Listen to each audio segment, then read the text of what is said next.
I've known Jim West for many, many, many years. And he's really a true Canadian jazz hero, even if the word is not used normally for non-performing people. But in his case, he has, throughout the years, created a huge body of work.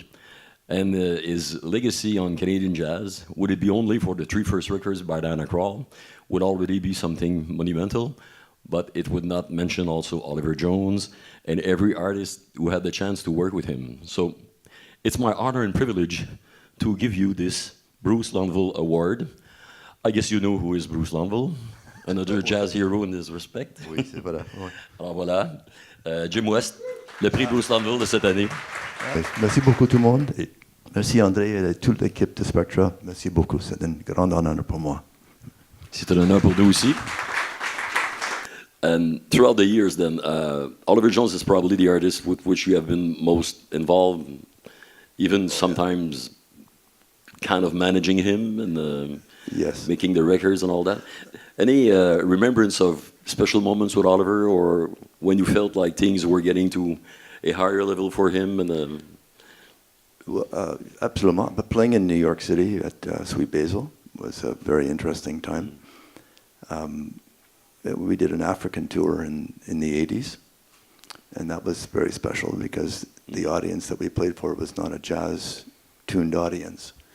And Oliver is a very special individual who can go into a room, understand the room, and play for that room and the people in the room. He knows how to read a room properly.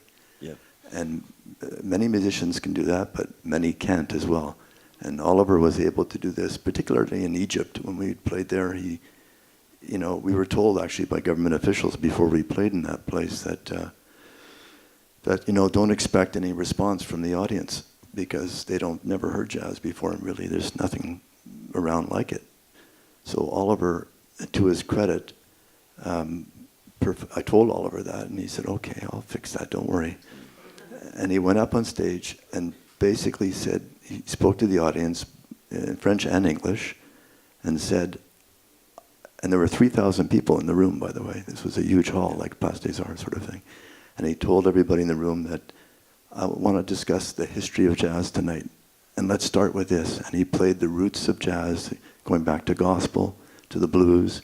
He explained to them where the music came from and how it came up to from Africa to the US, through the islands and up. And by the end of the evening, they were literally standing on their chairs, screaming and applauding for him. So that was spectacular. How did you find that you got that instinct? Where did it come from in the first place? That's a good question. I have no idea. I have an instinct.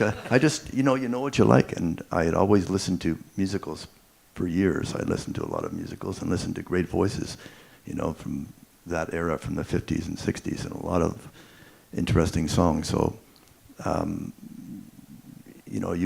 those records, like all those records, from the My Fair Lady record to Carousel to The King and I, those type of, you can hear the voices, incredible voices. You hear the production, and even at that age, listening to it, I knew those were spectacular recordings. So you can, sort of align yourself with that thought process and say, that's what I want to get at. Je vous remercie d'être venu. Thanks, Jim West, Merci, for everything you've done and everything that's to come.